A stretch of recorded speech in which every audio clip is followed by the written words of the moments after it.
Ladies and gentlemen, may I have your attention, please? The show starts in 3, 2, 1, go. Good morning, CaneSport. It's March 28th, 2022. I'm Gary Ferman, the publisher of CaneSport.com, joined as always by managing editor Matt Shodell as we discuss the news of the day, presented by Life Wallet, where the time is now to take charge of your personal health. And Matt, some weekend we're coming off. So much to cover, so much drama. You were here with football. I was up in Chicago with basketball. I mean, I could talk for hours about the weekend and the different things that were going on up there. Miami's power structure turned out. I mean, they all were up there. President Frank was up there. Jose Mas was up there. Manny Cadre, Rudy Fernandez, all the guys that are pulling all the strings from Miami Athletics right now. Athletic director Dan Radakovich was up there. And it was a big weekend. I mean, the basketball team ran out of gas against Kansas. There's no doubt about it. Kansas was a better team, more athletic. They're probably going to win the national title next week, to be quite honest. And had Miami drawn like a St. Peter's, like North Carolina did, or something like that, they might have had a shot. But Matt, I think you and I were kind of in agreement after the game that when Kansas amped it up after halftime and took their game to an astronomical level, Miami just they just were out of gas. They just couldn't respond. Well, yeah. What's amazing to me was the first 10 minutes of the game. I thought Kansas was. I was stuck here. I had my Final Four tickets, plane tickets, and hotel. I was ready to go, but I was stuck here for this Elite Eight game, and I was watching with my wife, who's a big Miami fan, and the first 10 minutes, I thought Kansas was the best team I've seen all year and maybe in several years. And I couldn't believe that Miami was playing that well, that they were able to be not only hanging with them, but beating them at halftime. And I turned to my wife at halftime. I said, listen, the first 5 minutes of the second half, we will know if Miami is going to have a chance, because this is the best team I've seen by far, better than Duke, better than North Carolina, better than any team I've seen all year. And I've seen all Miami's games. And this was just a fast, physical team. They played great defense. Miami couldn't even try to run its normal defense against this team because they would have obliterated it. Crisp passing, movement, shooters. Miami survived the first half in some respects because they missed, I think, 8 or 9 free throws. They missed all their three-pointers. That probably would have had to keep happening in the second half, and somehow Miami would have had to have probably players other than Isaiah Wong and Cam McGusty make some shots, and a lot of them. And Cam McGusty was unbelievable in the first half. I mean, he had 14 points. He was making shots and really was playing at an elite level in the first half. And Kansas took him out in the second half. He only had 4 points in the second half, and they made it a lot tougher for him. They started doubling him a little bit, and nobody else could respond. Jordan Miller and Sam Wardenberg were in foul trouble. Charlie Miller a little bit. They got out of their normal rotations. It just all caught up to Miami. The lack of depth. I mean, you put freshman Wooga Poplar out there on the floor, and they set him up phenomenally for 2 open threes early in the second half. They gave him those threes. Even but he's got to make those. You know what the TV guy said? The TV guy literally. I know you were there. I was watching on TV. The TV guy literally said, which I thought was kind of rude, sometimes they're leaving you open on purpose. Yeah. He literally said that. After the kid missed they were doubling McGusty, and they were leaving him open, and he's got to hit those. I mean, he's got to believe he can make them, and he's got to hit them, and he's capable of it. I mean, and by the way, I don't know if you noticed, Charlie Moore passed up some open threes. He had just lost. I don't know how it happened. He lost total confidence in his shot somehow, and even his passing. Jim had to pull him out in the second half for a couple minutes to calm him down. I don't know what happened. I honestly think if Charlie Moore was not playing in Chicago, he would have been a different player and much better player. I think it got in his head that all his friends were there. He was exhausted from the emotional having to get tickets and talk to everybody in town and have dinner with who knows what he was being asked to do with his whole family around it. it was the worst thing that could have happened for Charlie Moore to play in his hometown. I know it's great for TV and media, but for the Miami Hurricanes, it was not good because he's their leader, man. They needed him to play way better. It's a shame because he could have played a lot better. Well, Jim Larrañaga was asked after the game about that, and he said the Elite Eight happened. I mean, the moment happened. I mean, the moment was too big for Miami, and that's not disrespecting these kids at all. This was the greatest basketball season in Miami history. I mean, these kids, what they did, and the class that they did it with, should live forever in the annals of Miami sports. I mean, just a great job, but they didn't have enough depth. They weren't good enough. I mean, they finished as among the top 8 teams in America. I mean, yeah, exactly. And there's nothing wrong with what they did this year. There's so you lose by 26. Yeah, I mean, they you lose to a great team at the end. It doesn't negate the amazing season that this team had that was picked 12th in the ACC. Never was ranked. Nobody respected. This was a real deal team. This was a team that really was a real team. It wasn't a mirage where they beat some average, not so good. I mean, they beat USC and Auburn. Those are good teams in the NCAA tournament. They had a nice run in the ACC tournament. They beat Duke. They had big wins down the stretch. This was a really good team, and now they got to regroup for next year with some younger players and maybe bring in a couple more transfers, and we'll see if they can build on this because that's really what it's all about. You're not going to, just like in football, right? You're not going to win the national championship the first year, but you make some strides. You get to the ACC title game. Then maybe the next year you win the ACC title game. Then maybe the year after that or the year after that, you're winning a national championship. It comes in stages. It's not just a miracle where you're going to win the national championship out of nothing. So this was a stepping stone that I have to build on it. That's going to be the key. Yeah, that's exactly what I wrote in my column, which is on the website this morning. I mentioned that in my column. And we also have a story on the website today looking ahead at the rebuilding challenge. And they've got 4 very good recruits already on board. And that'll start forming the foundation of the new program. I think they would like to bring in at least 2 veteran transfers to complement that. Jordan Miller should be back. And to me, a huge key is Isaiah Wong needs to come back. I mean, it's so obvious he is not ready to go be a pro. He's just not. And he's a very good player right now, but he has a whole nother level. I mean, when you look at the way McGusty was playing, Isaiah Wong should understand I am not anywhere near that level of a basketball player right now. And I just hope somebody gets to him. I think so. I think they will. I think the people that are doing NIL in Miami will put together an NIL package for Isaiah Wong to come back. And I hope he and whoever's representing him listens to that, because this could be a good team again next year if they can keep the veteran leadership of Wong and Jordan Miller, bring in these 4 really good-looking freshmen, and then add a couple veteran transfers. Miami basketball can be right back at the top of the ACC again next year. So hopefully people make smart decisions and holds together. And, Coach L can build on what happened this year. We'll see what happens.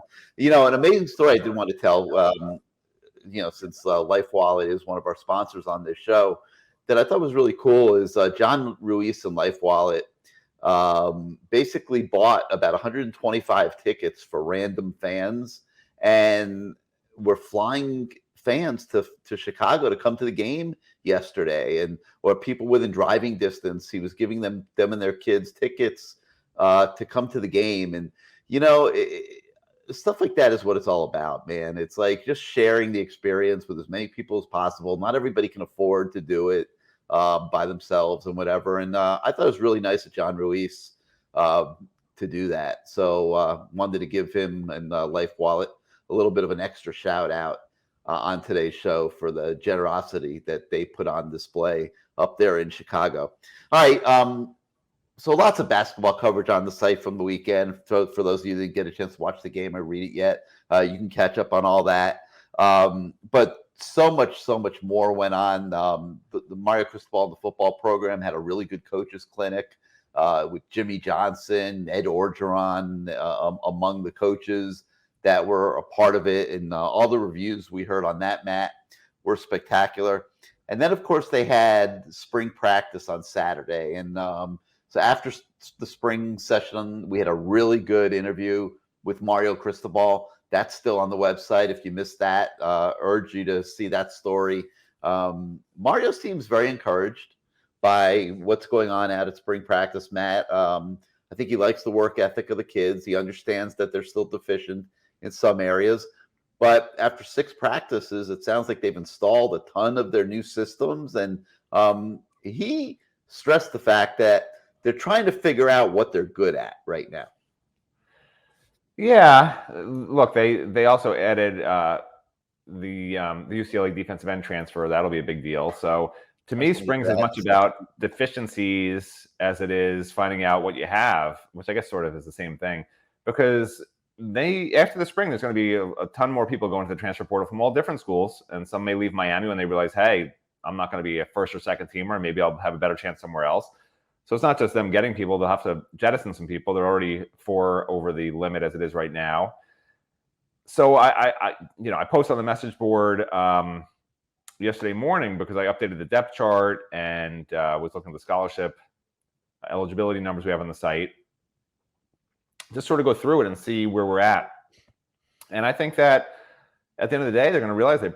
And I'm not a big fan of younger transfers. Going over 7 transfers a year, but if they want to really be a great team, they may need to, unfortunately, use some of their future scholarships. They may decide they have to, because at the end of the day, I'm not sure DJ Scaife is a right tackle. At the end of the day, I'm not sure that Chance Williams or Jafari Harvey should be starting at end. I'm not sure either of the prior defensive linemen they took are going to be starting caliber. So maybe they need another defensive end and or defensive tackle in the portal. They certainly, I think, need 2 linebackers in the portal, because the ones who I think are really good, potentially Sam Brooks and Chase Smith, they can't stay healthy.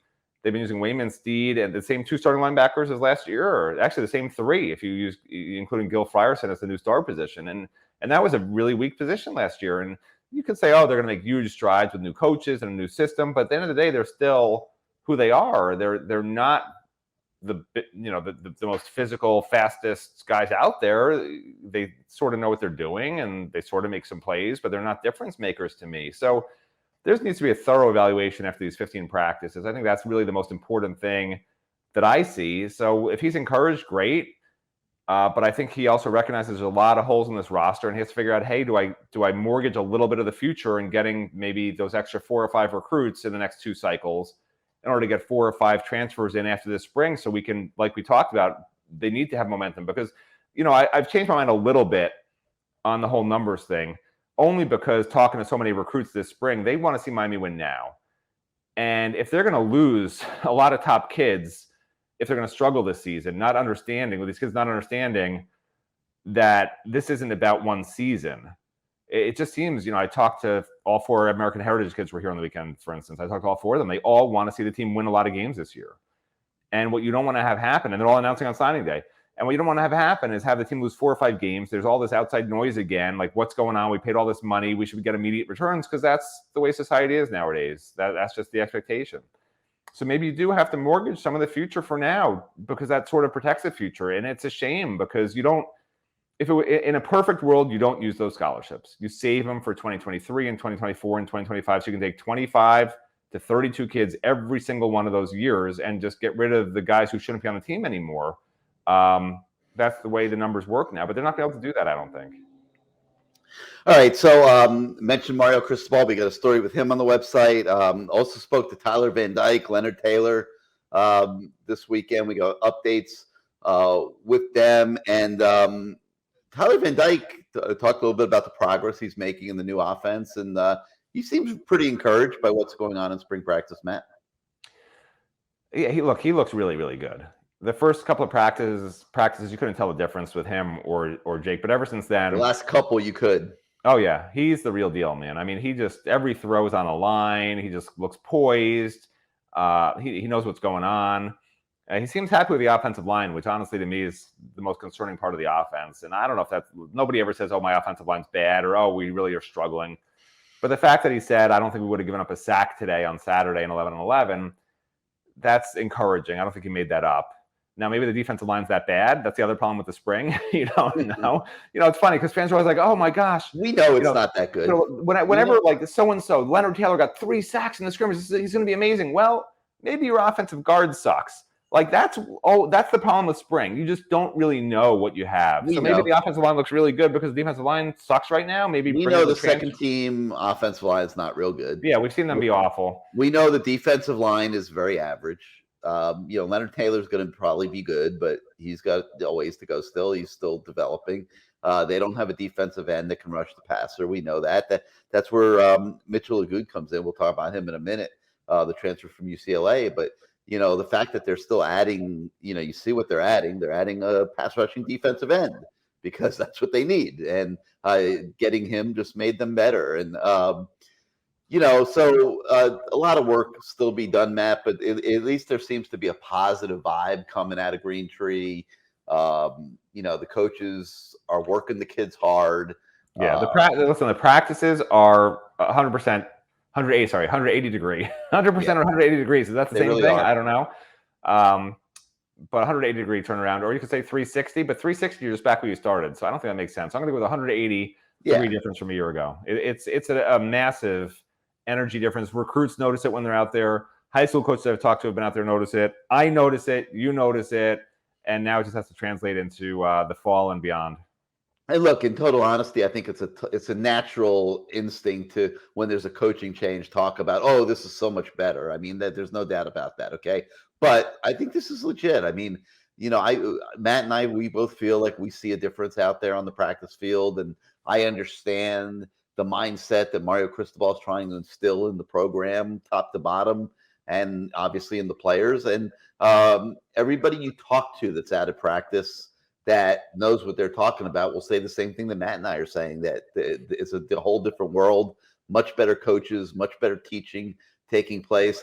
So it's all positive for Canes football. We mentioned the Tyler Van Dyke story, how good he looks. So in honor of Tyler, let's take a moment here and hear from Life Wallet and Tyler and his girlfriend Morgan. Hey Morgan, what are you gonna do? I have to go to practice. Me too. Well, don't forget your Life Wallet. Oh my gosh, I always forget my Life Wallet. You forget everything. I can't go anywhere without my Life Wallet. Life Wallet. Saving time, saving lives.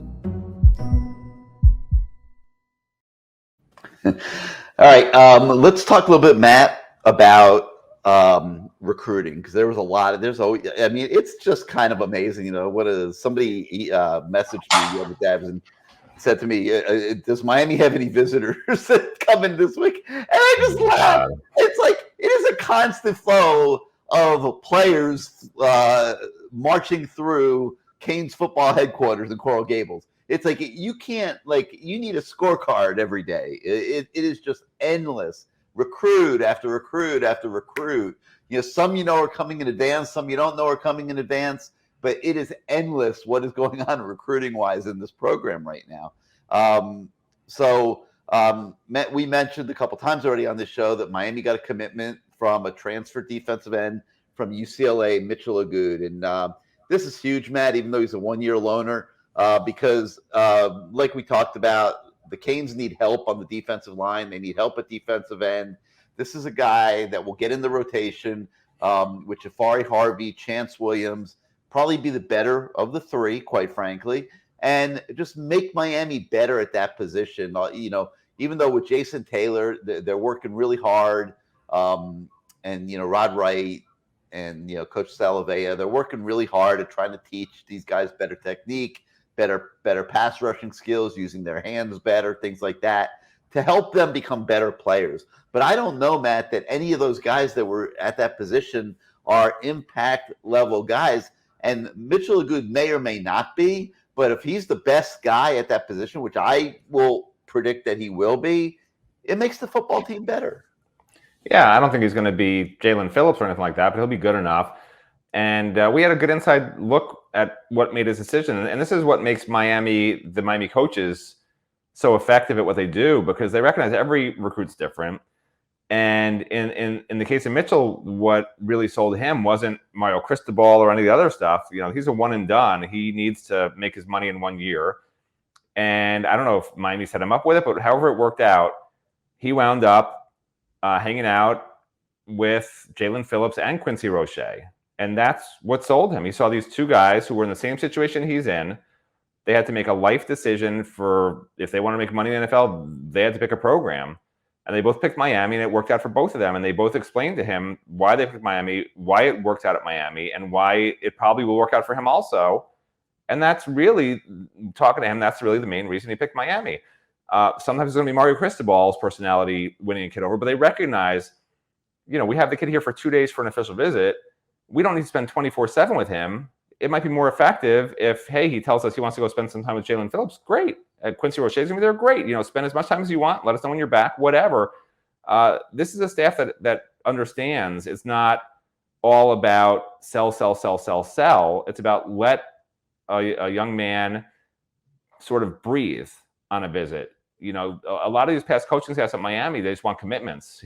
We need you. Please come here. Right.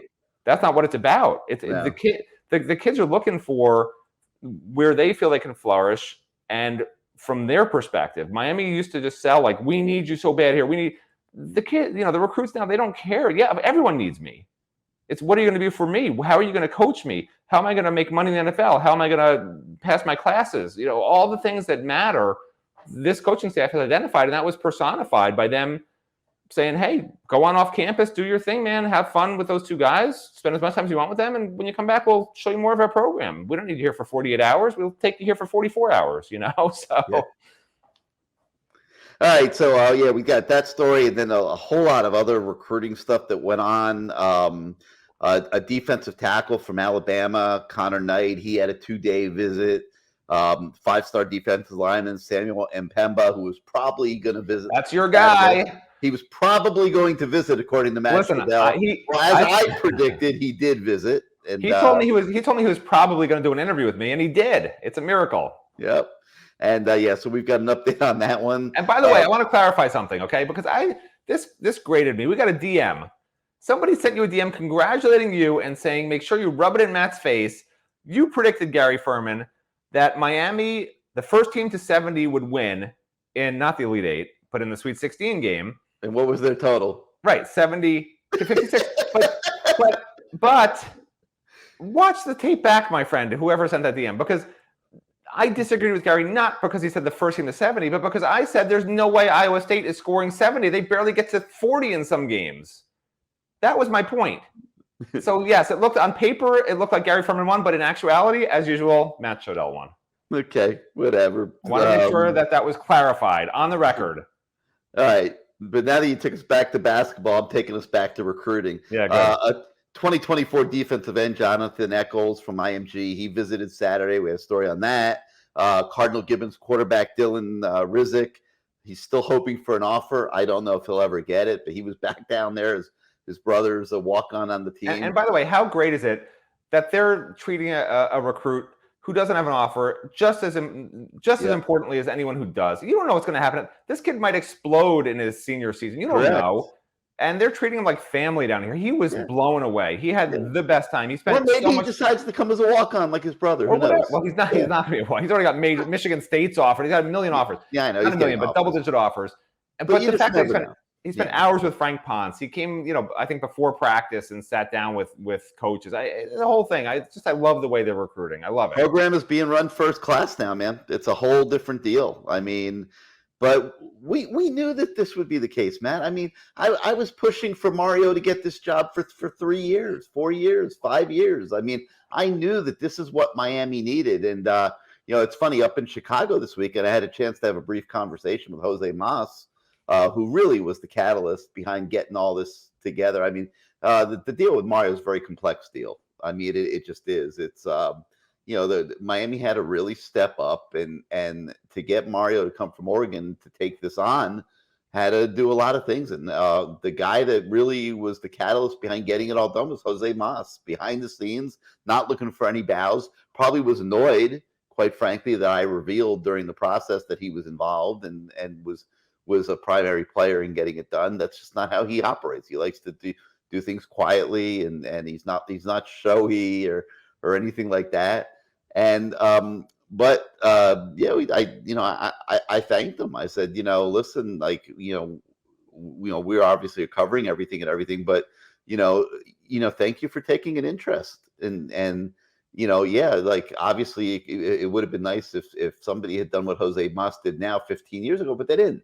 The Miami football program was just languishing, and I mean, this doesn't. Listen, I thanked John Ruiz, and I said, "Can I have 125 tickets to the game?" And he said, "No." So I thank people for a reason. I don't know why you're thanking people for no reason, but that's your deal, man.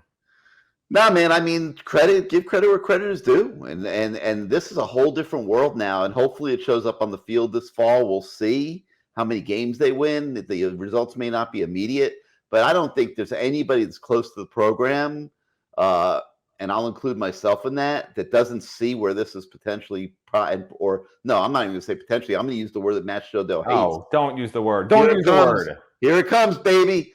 It is.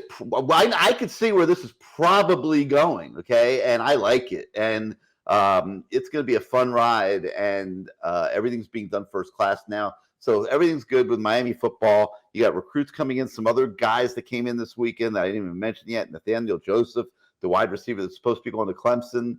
I don't think he'll be going to Clemson. I think there's a great chance Miami gets some.